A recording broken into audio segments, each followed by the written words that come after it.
High বন্ধুরা, তো আজকে তোমাদের কাছে নতুন ভিডিও নিয়ে চলে এসেছি।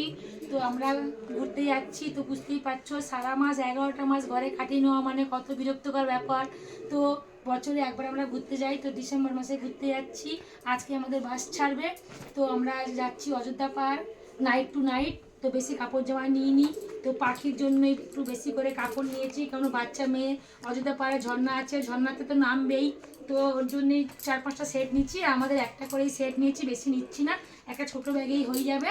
তো একটা পরে যাব, গামছা টামছা নিয়ে যাচ্ছে, একটা পরে যাবো, একটা নিয়ে যাবো, এমন কোনো নিচ্ছি না।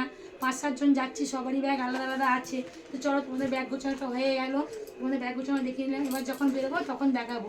তো বাই। দেখো বন্ধুরা, আমরা রেডি হয়ে গেছি বেরোনোর জন্য। ওর বাবাও রেডি হয়ে গেছে, পাখিও রেডি হয়ে গেছে, ঘরে সবাই রেডি হয়ে গেছি। তো এবার আমরা বেরিয়ে পড়বো।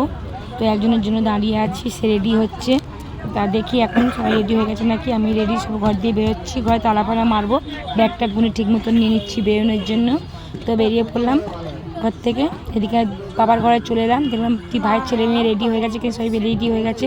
তো ঘর দিয়ে বেরিয়ে পড়লাম আমরা ওনার জন্য। দেখো আমাদের বাসে এসে দাঁড়িয়ে আছে, তো আমরা এসে গেলাম। বাসে আমাদের জন্যই দাঁড়িয়ে ছিল। তো আমরা আসার পর আরও লোক আসার জন্য বাসটা দাঁড়িয়ে আছে। তো বাসে উঠে পড়লাম, বাসটা আমাদের ঘুরে দেখাচ্ছি। তো ভাইয়ের ছেলেমেয়েরা বাসটা হাই হাই করছে, লাইক করো, ওরা যে যার মতন এনজয় করছে বাসের মধ্যে। তো বাসে উঠতেই প্রথমে চলে এলো 1 কাপ করে কফি। তো সবাই কফি খেতে আমরা বসে গেলাম। দেখো সবাই চলে এসেছি। তো বন্ধু এখানে শেষ করছি ভিডিওটা, পরে আবার দেখাবো। তো বাই।